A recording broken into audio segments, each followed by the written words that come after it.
बिस्मिल्लाहिर्रहमानिर्रहीम। Welcome to यार Saraiki vlogs.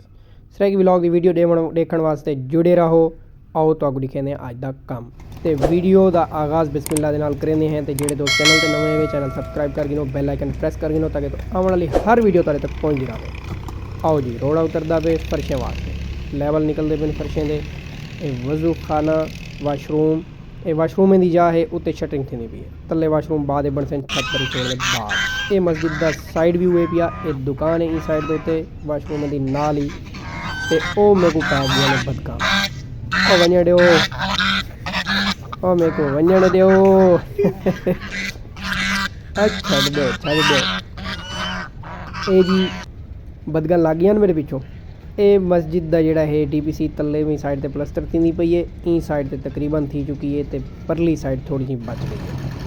ये हुण लगता पे हैम्बर तो बाद इन्हें रोड़ा पा के फर्शें की तैयारी मुकम्मल। उत्ते बनेरे प्लस्तर थींदे पेन, इधर बरामदा प्लस्तर फ्रंट थी चुके। ये लैवल इन्हें निकले पेन, इतना हुण रोड़ी पावन तैयार थी वैसी तो इंशाल्लाह वल इंदी वारी आ वैसी। ई साइड के उत्ते असां बनाया हुआ है वज़ू खाना। राइट साइड के उत्ते मस्जिद की राइट साइड ये फर्शें दे अंदर मस्जिद के हाल के अंदर मार्बल पट्टी लगती भी है। मार्बल पट्टी दो मकसद वास्ते लगती होंगी है, एक लैवल सैट करने वास्ते तो एक गैस जी फर्श ना फटा दे सीमेंट का उहदे वास्ते। सफ़े की भी लाइन दुरुस्त थी वेंदी है। मार्बल पट्टी लग चुकी है, बिल्कुल तैयार थी चुकी है तो इंशाअल्लाह हुण इनकी सैटिंग मुकम्मल थी चुकी है तो हुण मशीन बाहर लग चुकी है तो कच्चे करेंदे हैं तो ये नाल खैर कच्चा शुरू। एक सफ परली थी चुकी है तो दूजी हुण थींदी वधी है। सफ बाई सफ थी सी ते इकू तरतीब इंदी ए थी सी अद्धा अज ते अद्धा कल।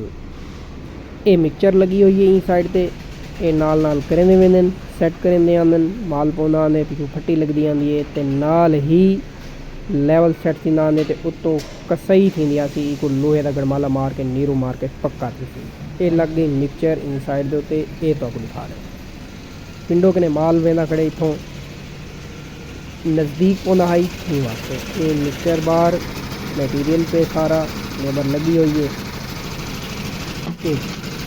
फर्शें दे विच माल जिहड़ा है मिक्सचर का पाता या बड़ा ही बेहतरीन काम करेंगे, ज़बरदस्त होंदे। बाज़ दफ़ा मजदूरें कने कल्टी करा के माल पाता वेंदे वो भी अच्छा होंदे, लेकिन उनकी बनस्बत मिक्सचर के माल की अहमियत ज़्यादा होंदी है। मिक्सचर का माल जोड़ा है वो बेहतरीन पकड़, बेहतरीन मिक्सिंग तो बेहतरीन क्वालिटी का बनता। फर्शें का काम अंदर हाल का अद्धा काम जोड़ा है वो कंप्लीट थी चुके, अद्धा करेसूँ कल।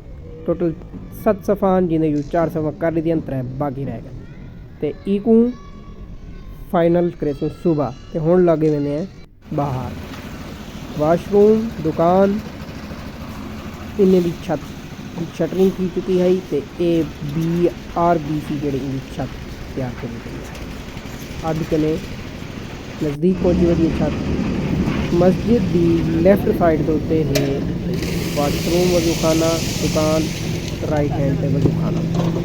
ठीक है, ये बिल्कुल तैयार थी चुकी है। फाइनल भराई थी गई है वज़ू वाशरूम की तो दुकान की छत की। वज़ू खाना तो वाशरूम बाज़ दफ़ा नाल होंगे ई वास्ते जबान से कट्ठे आ गए।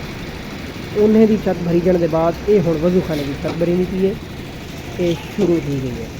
ठीक हो गया। बाहर मिक्सचर लगी है रोड के सामान पे ये शुरू। ये भी इंशाल्लाह हुणे फाइनल की नज़दीक का कम है।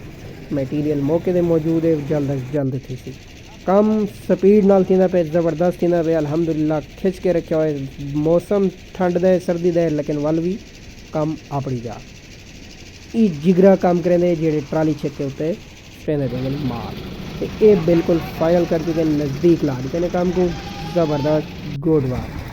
उहदे बाद अस आ वेंदे हैं फर्शें दे उत्ते बाहर वाले सहन दे कच्चे ते नाल रोड़ी सट के लैवल थी ना वधे मटीरियल आया खड़े ते ये नाल हुणे शुरू हुए ज़बरदस्त भाई सीमेंट आया पे रेत आई पाई है तो बजरी भी लानी पड़ी है।